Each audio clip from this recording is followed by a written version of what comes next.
ഇക്കഴിഞ്ഞ നിയമസഭാ തെരഞ്ഞെടുപ്പ് ഇതിൻ്റെ ഫലപ്രഖ്യാപനം വന്നു കഴിയുമ്പോൾ കേരള രാഷ്ട്രീയത്തിൽ വലിയ സംഭവ വികാസങ്ങളുണ്ടാകും. മുൻകാലത്ത് ഉണ്ടാകാത്ത തരത്തിലുള്ള പല രാഷ്ട്രീയ ചലനങ്ങളും രാഷ്ട്രീയ മാറ്റങ്ങളും നമുക്ക് കാണേണ്ടി വരും എന്നുള്ളത് ഉറപ്പാണ്. കേരളത്തിലൊരു ഭരണമാറ്റം പൊതുവെ പറയുന്നുണ്ട്.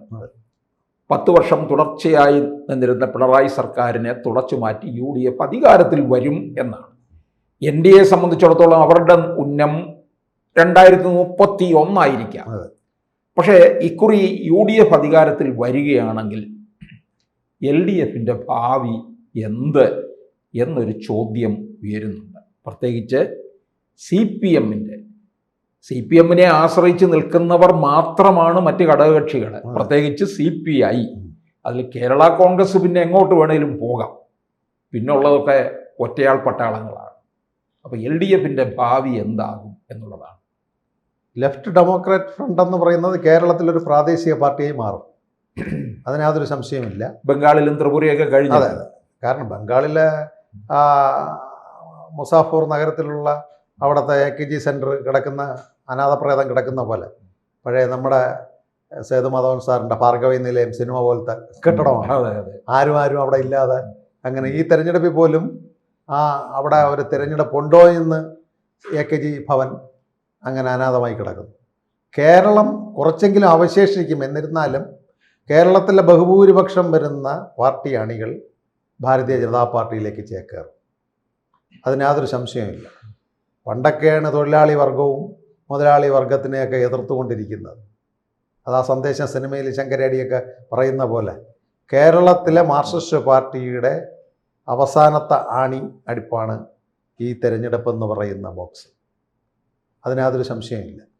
അവർക്ക് ഭരണമില്ലെങ്കിൽ ആണികൾ അവരെ കൂടെ നിൽക്കുകയില്ല. കാരണം അത്രയ്ക്ക് കേരളത്തിലെ അഹങ്കാരമായി പോയി ലോക്കൽ നേതാക്കൾ, ജില്ലാ നേതാക്കൾ, സംസ്ഥാന നേതാക്കൾ എന്താണ് പറയുന്നതെന്ന് അവർക്ക് അറിഞ്ഞുകൂടാ.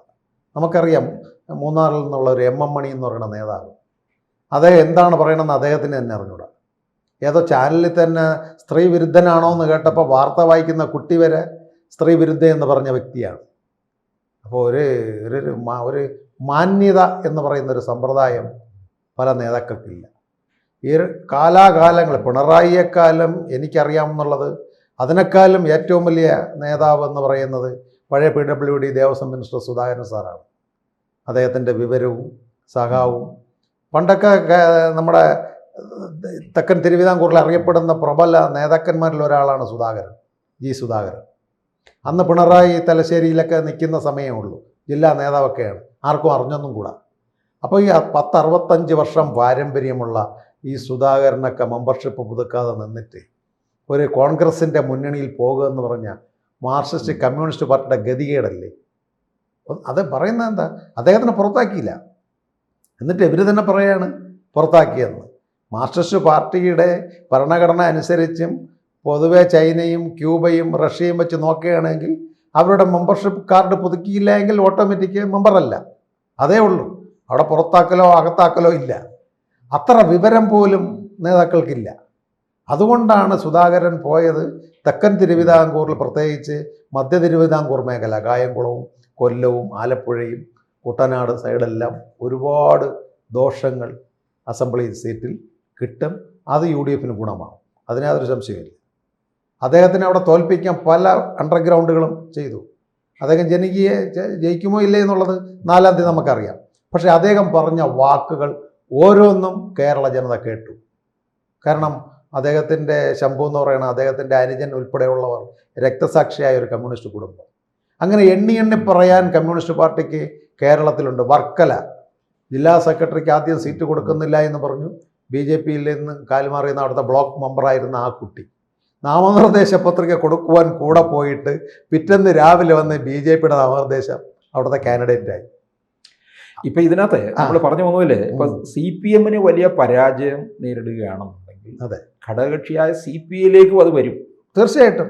അപ്പോൾ CPMന് പതനം സംഭവിക്കുന്നതിന് മുന്നേ തന്നെ CPIക്കായിരിക്കും ആഘാതങ്ങൾ സംഭവിക്കാൻ പോകുന്നത്. അത്രയേ ഉള്ളൂ. കാരണം CPMന്റെ നിഴലിലാണ് CPI നിൽക്കുന്നത്. വളർന്നു വരുന്നത്. അതെ അതെ. അപ്പം വൻമരത്തിന്റെ ചുവട്ടിൽ ഈ ചെറിയ ഇത്തള് ഇതിനൊന്നും ചെറിയ ചെടികൾക്കൊന്നും വലിയ സ്ഥാനമില്ല എന്ന് പറഞ്ഞതുപോലെ ആ വൻമരം തകർന്നു പോയി കഴിഞ്ഞാൽ ഇവർക്കും വലിയ നാശം സംഭവിക്കും. അല്ല, അത് പ്രത്യേകിച്ച് കമ്മ്യൂണിസത്തിൽ തന്നെ ഉണ്ട്.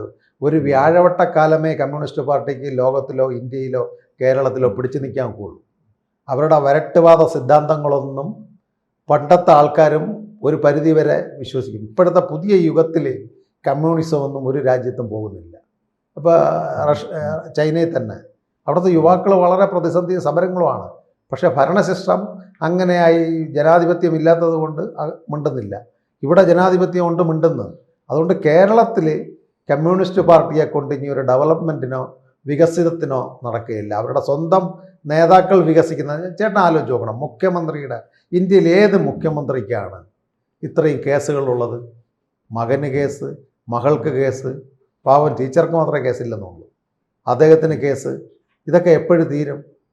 മന്ത്രിമാരുടെ പിന്നെ എന്തെങ്കിലും തത്വാധിഷ്ഠിത രാഷ്ട്രീയമുണ്ട് എങ്കിൽ ഇവിടെ മാഷ പോലുള്ള വർത്താനങ്ങൾ, ആ മാല വിറ്റ് നടന്ന ഒരു കുട്ടിയെ ഇവിടെ കൊണ്ടുവന്ന് അരുമാനൂർ ക്ഷേത്രത്തിൽ നിന്ന് വിവാഹം കഴിച്ചു കൊടുത്തിട്ട് ഈ ഇവിടുത്തെ നിയമങ്ങളോ ബാലവിവാഹ നിയമങ്ങളോ ഒന്നും അറിയാത്തവരാണോ ഇവിടുത്തെ കമ്മ്യൂണിസ്റ്റുകാർ?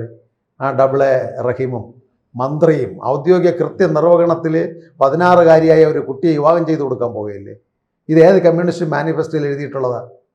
അപ്പോൾ ഇത്തരത്തിലുള്ള പ്രവർത്തികൾ കേരളത്തിലെ 16 വയസ്സായ കുട്ടികളല്ലേ ഇത് കാണുന്നത്? അമ്മ പങ്കന്മാരല്ലേ കാണുന്നത്? അല്ല, ഈ പോയ 3 വ്യക്തികൾ, ഡബിളെ റഹീമായാലും മാഷായാലും മന്ത്രിയായാലും, ഇവരെ വീട്ടിലെ മക്കൾ ഇവരിത് ചെയ്തു പോകും.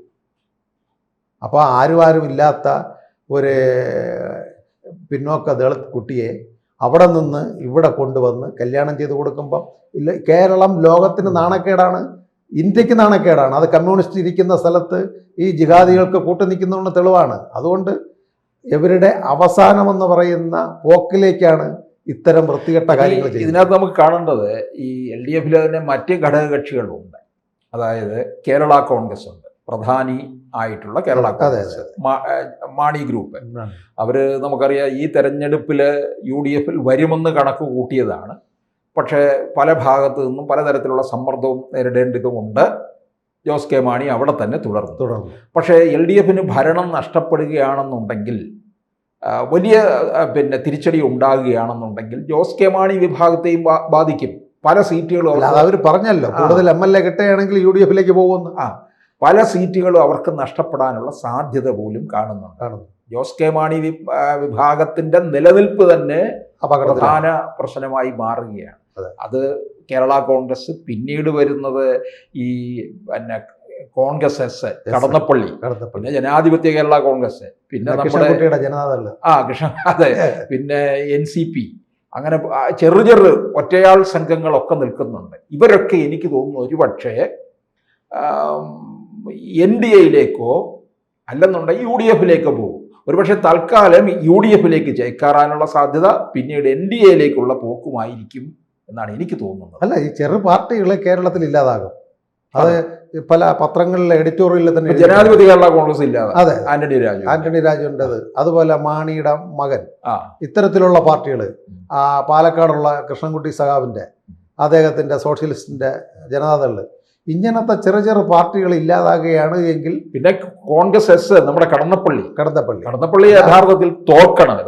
അല്ല, കാരണം ഇനി അതിനെ ജയിച്ചിട്ട്, കാരണം അദ്ദേഹത്തെ പാവപിടിച്ച മനുഷ്യനാണ്, ആർക്കും ഉപദ്രവമുള്ള ആളല്ല.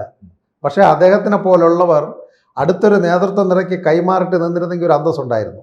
ഇത് ഒരു പാർട്ടി, ഒരു നേതാവ്, ഒരു മന്ത്രി, ഒരു MLA, ആ സ്ഥിതിയിലേക്ക് കടന്നപ്പള്ളിയും പോകുന്നുണ്ട്, നമ്മുടെ കൃഷ്ണൻകുട്ടി പോകുന്നുണ്ട്.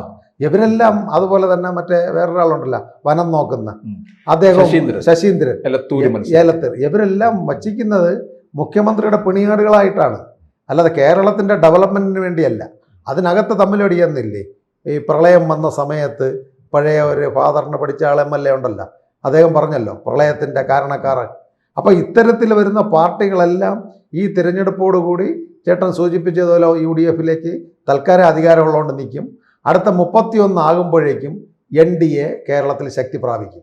ഇത്തരത്തിലുള്ള ചെറിയ പ്രാദേശിക പാർട്ടികളുമായിട്ട് ചേർന്നുകൊണ്ട് അപ്പോൾ CPI CPM തുടങ്ങിയ പാർട്ടികൾക്ക് ഈ കേരളത്തിൽ വലിയ തീരാനഷ്ടം. ഈ പത്രമാധ്യമങ്ങൾ പറയുന്നത് പോലെ ബംഗാൾ, ത്രിപുര, കേരളം എന്ന് ഭരിച്ചുകൊണ്ടിരുന്നത് അവസാനത്തെ കമ്മ്യൂണിസം എന്ന് പറയുന്നത് കേരളത്തിലെ കമ്മ്യൂണിസം ആയിരിക്കും. അതിന് യാതൊരു സംശയമില്ല.